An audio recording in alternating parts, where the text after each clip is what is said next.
Don't be alarmed. The woman who just screamed is perfectly quiet now. Boris Karloff scared the hell out of me. You're afraid of me, aren't you? He's got this wonderful kind of voice that takes you in. I leave my secret with you. It's all there. He was underrated as an actor because his fame was so enormous. Boris Karloff, the one, the only, king of monsters. My father really was a gentle soul. Yeah, I don't think he scared anybody. Not in real life, he never did.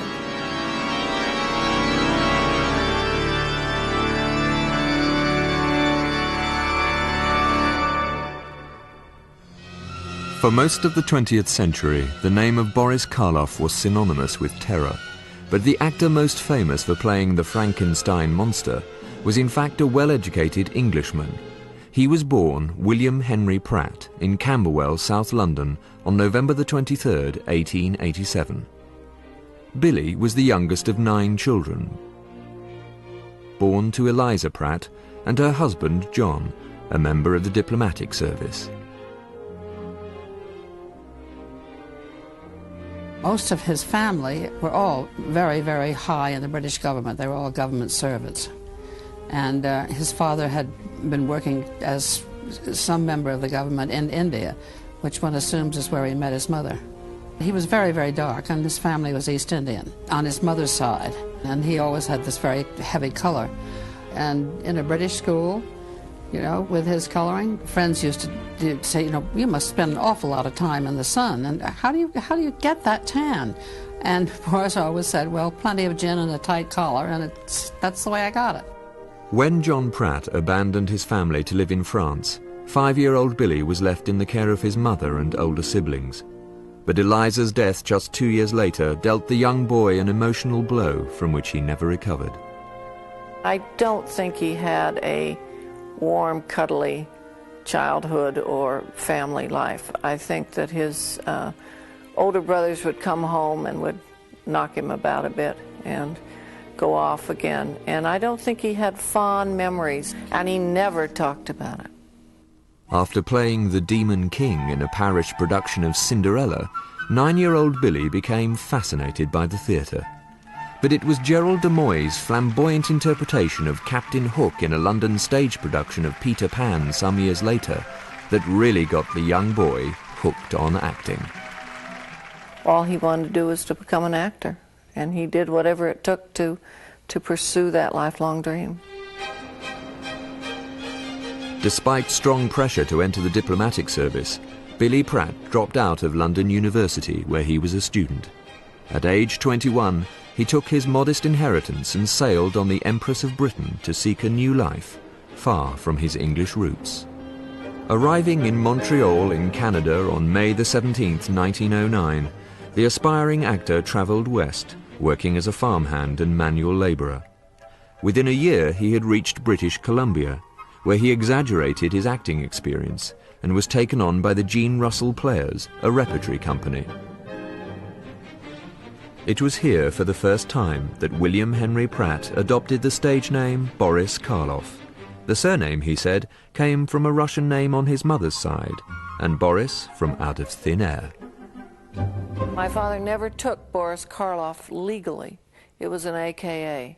All his legal papers were signed William Henry Pratt, AKA Boris Karloff. His contracts were signed Boris Karloff. I don't know if that makes him legal or illegal. But Boris's budding career was cut short in Regina, Saskatchewan. In the summer of 1912, a huge tornado destroyed the town, killing 41 people and leaving the company's theatre and its scenery in ruins. Karloff returned to menial jobs until another repertory company, the Harry St. Clair Players, hired him for 3 seasons. It's during this period that Boris is thought to have married a Canadian actress called Olive de Wilton, but no record of this survives. After moving to the United States in 1913, he left the Sinclair Players, and following a theatrical stint in Chicago, he settled in Los Angeles, home of the rapidly expanding movie industry.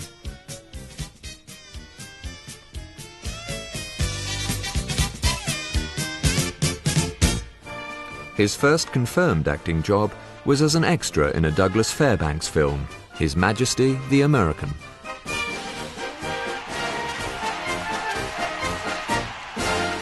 More screen work followed, including a role as a Huron Indian in Last of the Mohicans.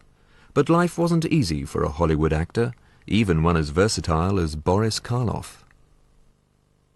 He was absolutely poverty-stricken and hungry most of the time, but he had what he always referred to as the fire in his belly for the craft. He just had it. And he said his favorite thing was canned mulligatawny soup, because he would make one meal out of the soup part and another meal out of the vegetables that were in it. It was that bad. He was starving most of the time. It was during this period that the young Karloff got married and divorced 2 more times. In July 1920 to a musician named Montana Lorenea Williams, and again in February 1924 to Helene Vivian Soule, a Hollywood actress and dancer. Those were days when he was learning his trade. He was as often, I think, driving a truck, loading a truck, or unloading a freight car as much as he was making films in those days to make ends meet. By now, Boris was working steadily, mostly in bit parts and character roles, and usually as a villain. With his brooding eyes and dark colouring, he played everything from Arab sheikhs and gangsters to a Moroccan bartender. He's seen here in a recently discovered silent film entitled Sharp Shooters.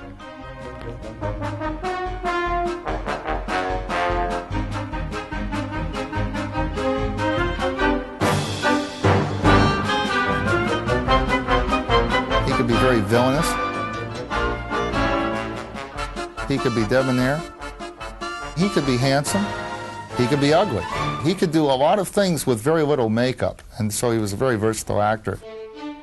Karloff's most important role to date was as the macabre hypnotist in The Bells, opposite Lionel Barrymore, a performance modelled on the German expressionist horror classic, The Cabinet of Dr. Caligari. In 1928, the advent of sound threatened to expose another of Karloff's unusual characteristics. Art thou prepared for the execution? Somebody said, "What about his lisp?" Summon the executioner. But he could do most anything with his voice. He'd be very sinister, but also be very soothing, very pleasant, very cultured. In 1930, Boris was married again, this time to a woman called Dorothy Stein. She was a librarian, and he had just begun to get some better parts when they married, but he was an unknown. For a character actor like Boris Karloff, there was perhaps no greater hero than Lon Chaney. His unique gift for creating grotesque makeups and horrifying characters made him one of the screen's first superstars. But while preparing for the role of Dracula in Universal Pictures' film version of the successful stage play, Chaney was stricken with throat cancer and died in 1930. Desperate to find a successor for their Man of 1,000 Faces, Universal decided to gamble on the Hungarian actor who had created the part on Broadway, Bela Lugosi. I am Dracula. Dracula, the original terrifying story of a man who lived after death.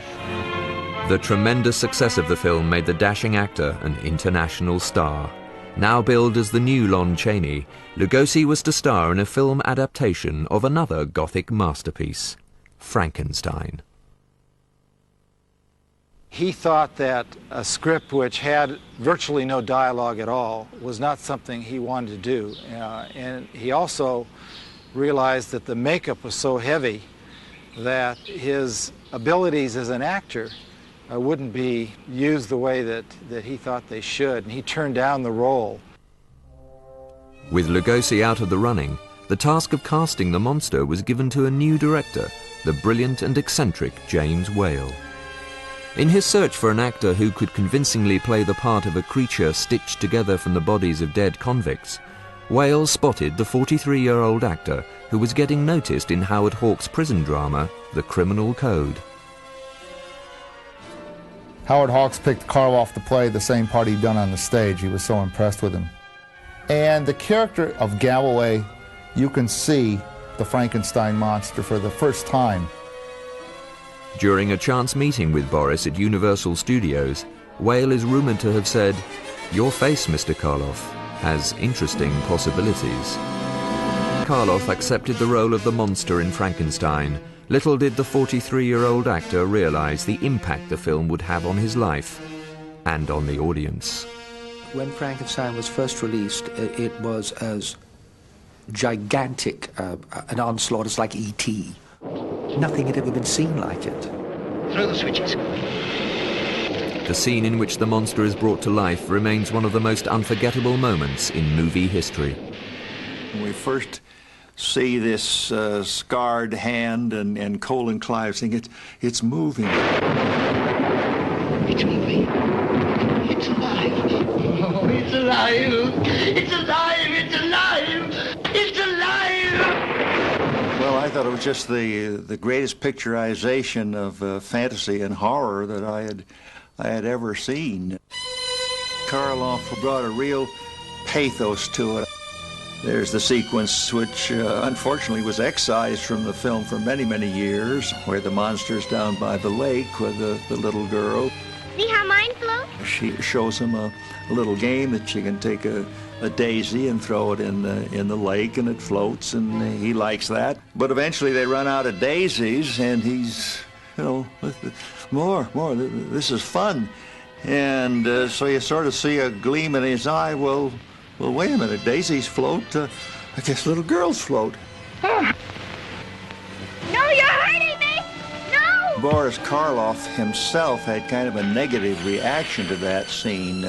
He felt that it made him appear rather monstrous, but I don't see any evil intent at all. He doesn't do it out of malice, evil, anything of that nature, just out of naivete. I became aware of the humanity of somebody who was deformed or a creature. And I think probably that was the most moving thing about Frankenstein.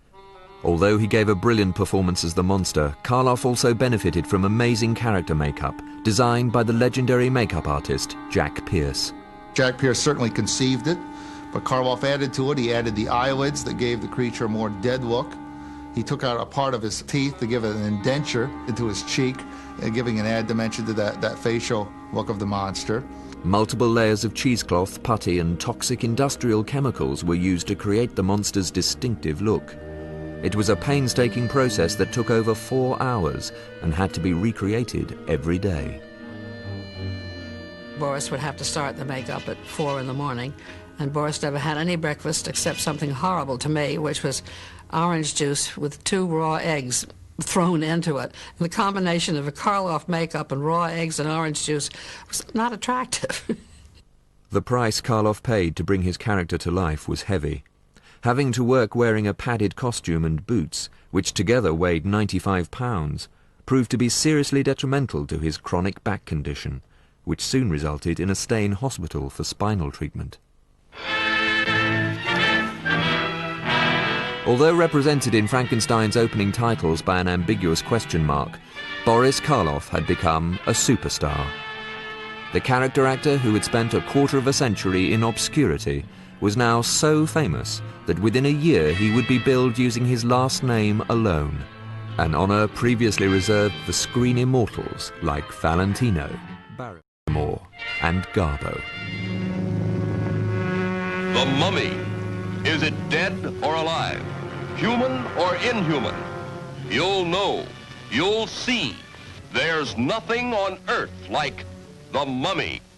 You will not remember what I show you now, and yet I shall awaken memories of love and crime and death. In 1933, after an absence of nearly 25 years, Boris Karloff returned to England to film The Ghoul, the first British horror film of the talking era.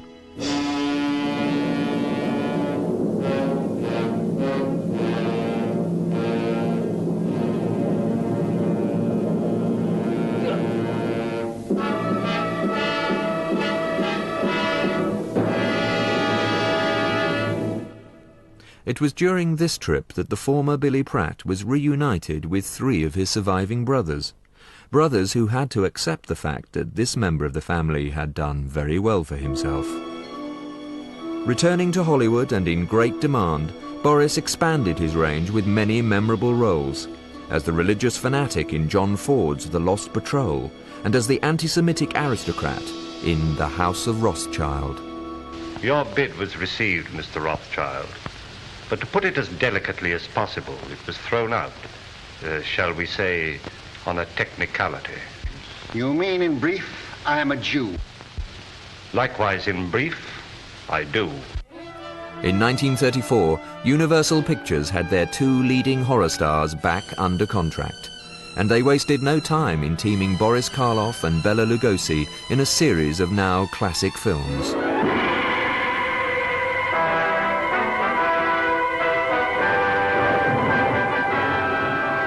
You're poisoned. Poisoned. Everyone I touch is poisoned. They die. By now, the press had noticed that Karloff seemed to be getting the best out of this partnership, and that the British-born Boris was more versatile than his Hungarian co-star. Some even speculated that Lugosi resented Karloff's ever-increasing fame and popularity. Their professional relationship, as far as my dad told me, was one of respect for each other. My father did have some remorse about turning down the Frankenstein role, but that was the only competition among them. There was no personal animosity between my dad and Boris Karloff.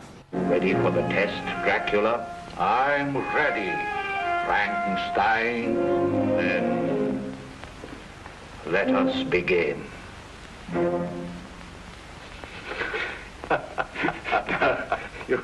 You understand, Bela, don't you? That the one who wins this little game of chess is to lead the parade at the film stars' frolic. Okay, Boris. You'll move, right. In fact, Karloff had no animosity towards anyone and was well known for his many acts of generosity.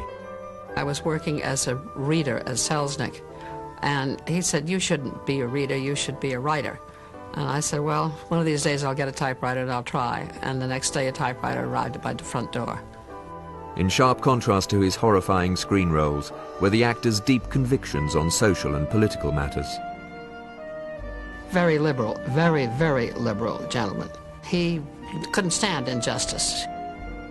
Because of the pain and discomfort he endured whilst filming Frankenstein, Boris Karloff was well aware of the often grueling demands being made on his fellow performers. He became an activist for actors' rights and was a key organizer of the Screen Actors Guild. And at that time, that was a professionally dangerous thing to be involved with. It was a union, and it was not popular with the studios at all. It was literally dangerous. They had to make calls from public telephones, and they had to meet in secret and not leave their cars outside the house of the others. They'd have to park blocks away because it was that dangerous to form a guild at that time. He was a man of deep conviction and great passions. He was proud of his involvement with it, really proud of it. At home, Boris lived the life of a cultured English gentleman.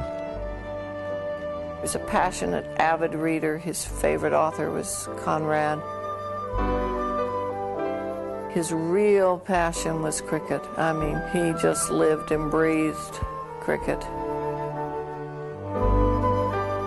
In his younger days, he played tennis. He loved gardening.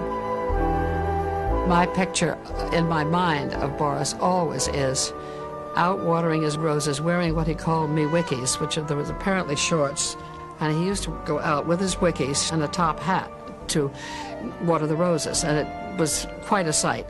The monster! It's alive! In 1935, Boris donned the monster makeup for a second time in The Bride of Frankenstein, one of the rare Hollywood sequels thought to be better than the original. It was conceived by its director, James Whale, as a black comedy, and studio publicity made much of the fact that in this version, the monster talks. You make man like me? No. Woman. Woman. Friend. Why? Karloff, however, had serious misgivings about giving the monster a voice, feeling that it compromised the integrity of his original performance. Fortunately, audiences loved it, and the film became an international sensation.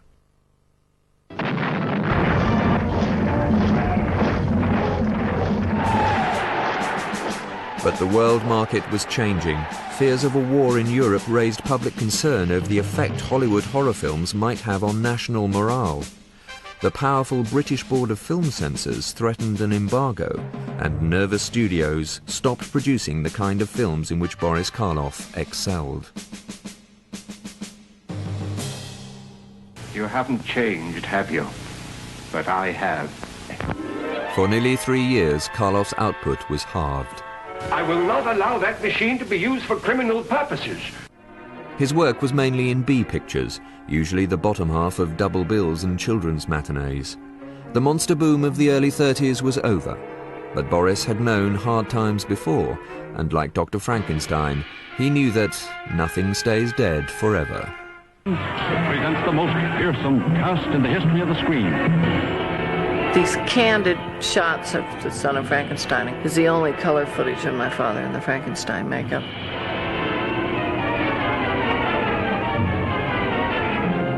It shows him clowning around on the set with Jack Pierce, the genius makeup artist. And the nice thing is it shows my father's humor and his gentleness of spirit coming through, because to clown around in that makeup must not have been very comfortable to do. Although there was much to recommend it, Karloff felt that Son of Frankenstein was a poor imitation of its predecessors. But his disappointment was offset by the arrival of his first and only child, a daughter named Sarah Jane, born on November the 23rd, 1938. I was born on my father's birthday, which makes me probably the most expensive birthday present he ever got. Despite the success of Son of Frankenstein, Boris was becoming increasingly dissatisfied with the kinds of roles he was being offered. Anxious for new challenges, he accepted an offer from theatrical producers Howard Lindsay and Russell Krauss to star in his first Broadway play, a black comedy called Arsenic and Old Lace. His role as Jonathan Brewster, a murderer with an uncanny resemblance to one Boris Karloff, was tailor-made. He gets out of a chest by a window, and when he gets out saying something about he looks like Boris Karloff, the audience just absolutely broke up. He was hilarious. Arsenic and Old Lace became one of the longest-running plays in the history of the American theatre. It also established Boris Karloff as a legitimate actor and a major star. Here, in the midst of gaiety and splendor, lurks a monster of psychological horror. Tonight you give your voice and your will to me. Starring the terrorizing star of Arsenic and Old Lace, Boris Karloff. Despite his much-publicized return to Universal in The Climax, Boris's Hollywood offerings were still limited to low-budget thrillers like The House of Frankenstein, in which he appeared not as the monster, but as its maker. I'm going to give that brain of yours a new home in the skull of the Frankenstein monster. Of course, low budgets could on occasion produce films of high quality, as Boris discovered when he signed to RKO Studios and producer Val Lewton. He appeared in a series of tightly budgeted but very effective thrillers. Karloff's words were, "Val Lewton rescued my soul." He and Val Lewton were both well-educated, literate men, and they wanted to present literate horror films. In their first effort, based on Robert Louis Stevenson's The Body Snatcher, Karloff played the murderous grave robber John Gray. This also marked his final screen appearance with his old friend, Bela Lugosi. You and I should work together. You mean we would sell the bodies to the doctors together? Dig them up. There'll be no digging. The kirkyards are too well guarded. Boris was very, very keen to do this particular role, because he realized that this was his chance to show that he really was a top actor and not just some kind of a man to play monsters. And that was, I think, what drove him to want to do the film and to work as hard as he did it. He was not particularly well. He was having a lot of back problems, but he just buried that and just gave every bit of himself possible. After The Body Snatcher, Karloff continued to work with Val Lewton in two of the most atmospheric films of the 1940s, Isle of the Dead and Bedlam, co-starring Anna Lee. It was the story of St. Mary's of Bethlehem Hospital in London, which is still a hospital for the insane. And I remember Boris used to get quite irritated when people called it a horror picture, because he said it's not a horror picture, it's a historical picture, which it was. Karloff's frustrations at being typecast as Hollywood's most evil man were soon overshadowed by a crisis in his personal life. Unknown to even their closest friends, the marriage of Boris and his wife Dorothy was on the rocks. I don't have the faintest clue what went wrong, but at the same time, he married my stepmother the day after the divorce was final. On April the 11th, 1946, Boris Karloff married his fifth wife, Evelyn Hope Helmore, a close friend of the family. Evie was a very charming, very attractive, very humorous lady, and I couldn't have been more surprised. You know, this was Dorothy's best friend. It was around the house all the time, and it stunned me. Then I got used to it. And she took superb care of him, and she helped him in his work, and I think they loved each other a great deal. During the post-war years, when movies were full of science fiction monsters, Boris returned to his first love, the stage. He gave highly acclaimed performances on Broadway in The Linden Tree, The Shop at Sly Corner, and in the role that had been his inspiration, as Captain Hook in Peter Pan. Whilst playing the arch-enemy of the little boy who wouldn't grow up, Karloff attracted a whole new generation of fans, children. Far from frightening them, Boris was becoming popular with young audiences as the friendly storyteller on many radio shows and recordings of fairy tales. Hello there, boys and girls. Are you all ready for another story from your Uncle Boris? It's called Little Red Riding Hood. No, Sarah Jane. It is not about a red-headed hood who was taken for a ride. Shame on you for even thinking of such a thing. Fast becoming a cultural icon, and no longer just the Hollywood monster, Karloff got rave reviews and a Tony nomination for his brilliant portrayal of Bishop Cochon, the tormentor of Joan of Arc in the 1955 Broadway production of The Lark. He was now respected amongst his peers as an actor's actor. He had played on the stage with great distinction. He was Mr. Karloff. I mean, he was Mr. Karloff. But he was highly respected.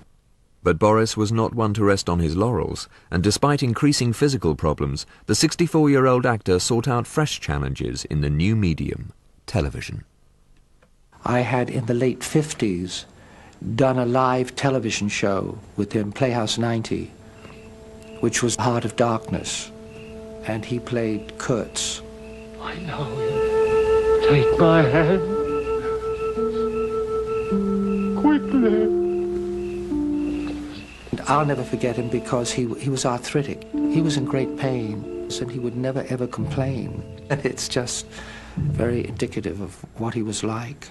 My ivory, my jungle, my earth, my sun. Based on the novel by his favourite author, Joseph Conrad, Karloff's portrayal of the mad jungle leader was unsurpassed until Marlon Brando's interpretation of the role more than 20 years later in Francis Ford Coppola's Apocalypse Now.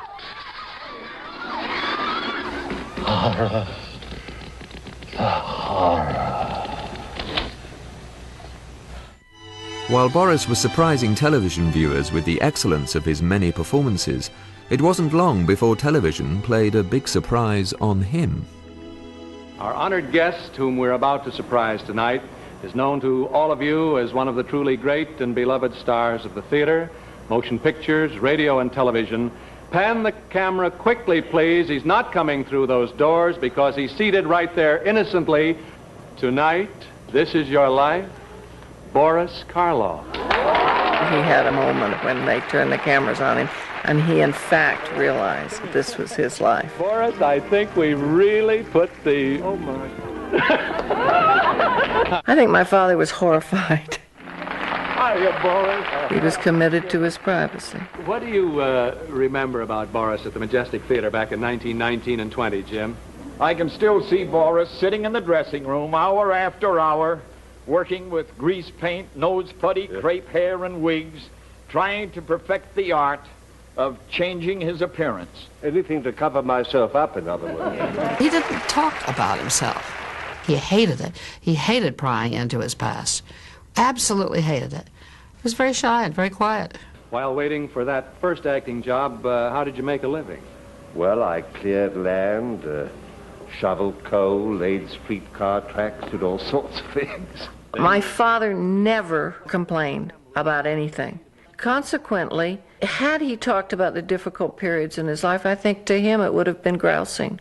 The director of the workshop in Anchorage, Alaska, Frank Brink.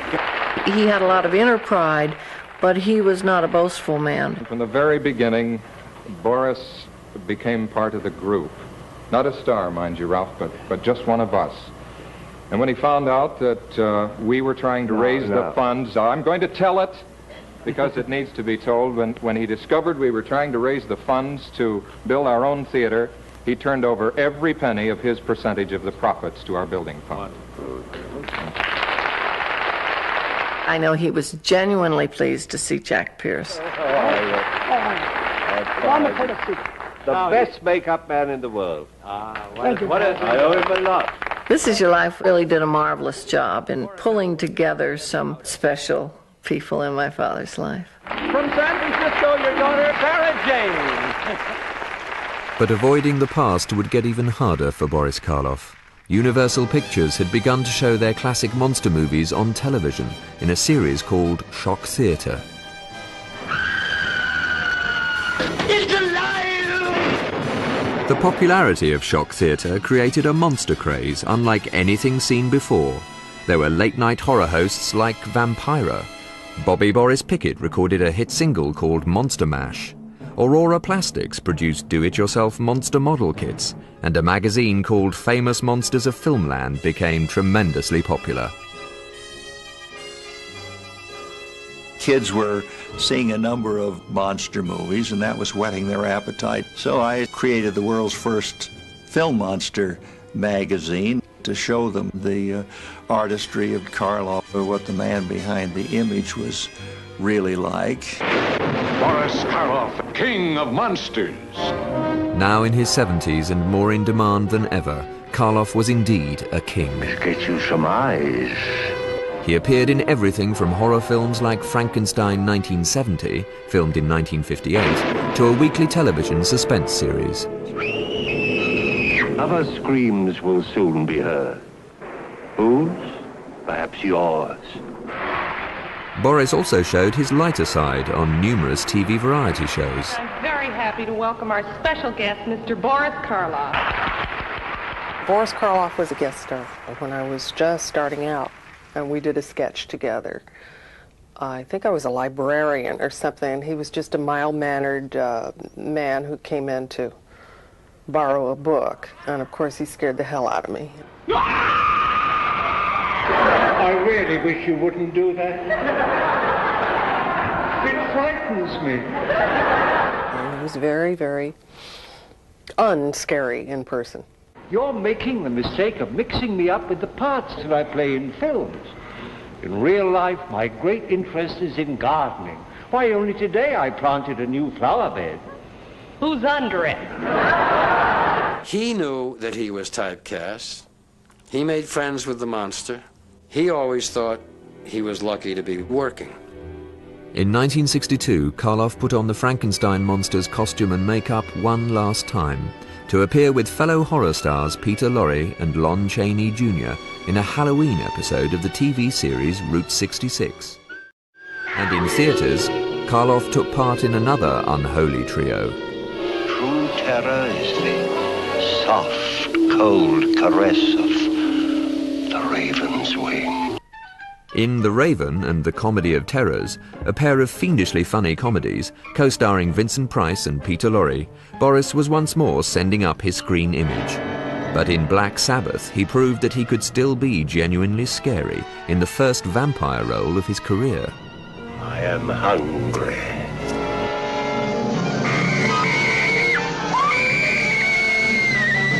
What the Beatles were to music, Boris was to monsters. There were puppet Borises, robot Borises, even Borises in drag when he guest starred on television in The Girl from U.N.C.L.E. as the murderous Mother Muffin.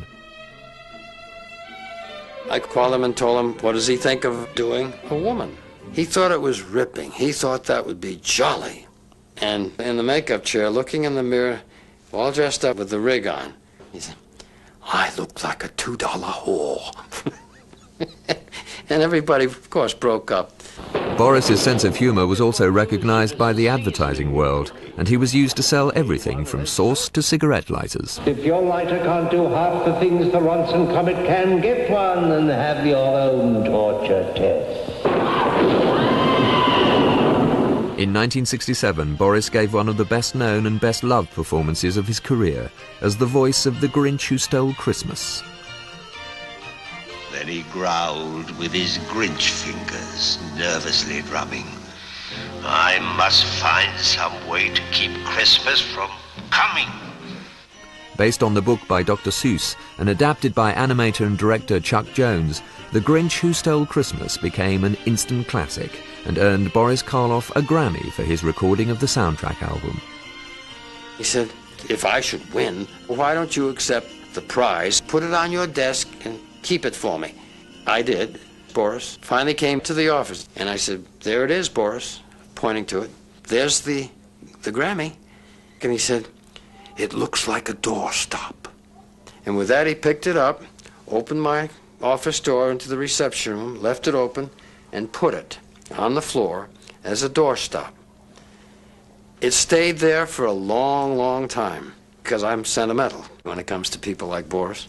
Unknown to his fans, Boris was in constant pain. He suffered from emphysema and crippling arthritis. His friends urged him to retire, but for Boris, retirement was out of the question. The last 10 years of his life, his health was terrible, just terrible. And he would be on the set in a wheelchair, he'd have an oxygen tank nearby. He was a real trooper, he really was. Although happy with his screen image and enjoying his private life, Boris Karloff hoped for one more chance to prove to the world that he was more than just a screen monster. But even he was surprised when the chance finally came.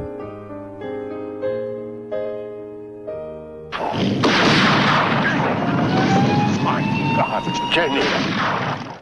Targets, a powerful story of contemporary violence, starred Karloff as a fading horror actor targeted by a random killer. He did work with us quite a bit on it because it was written for him. I think he just recognized what he could bring to it, crossing the line between who he was and what people believed he was. The part is you. Sammy, you're a sweet boy, but you can't possibly understand what it feels like to be me. I'm an antique, out of date. Since this character is very much like me, he says, do I have to say such terrible things about myself? I said, my feeling, Boris, is that the more terrible things you say about yourself, the more the audience will say, no, it's not true, we don't agree. He said, well, I hope so. He said, they might just agree, he said. Oh, Sammy, what's the use? Mr. Boogeyman, King of Blood, they used to call me. Marx Brothers make you laugh, Garbo makes you weep, Orlock makes you scream. My father is essentially playing himself, and my father felt that the horror was happening on the streets, not up on the screen, that the way man was treating man was the real horror of today's world, and that really is what that film was all about.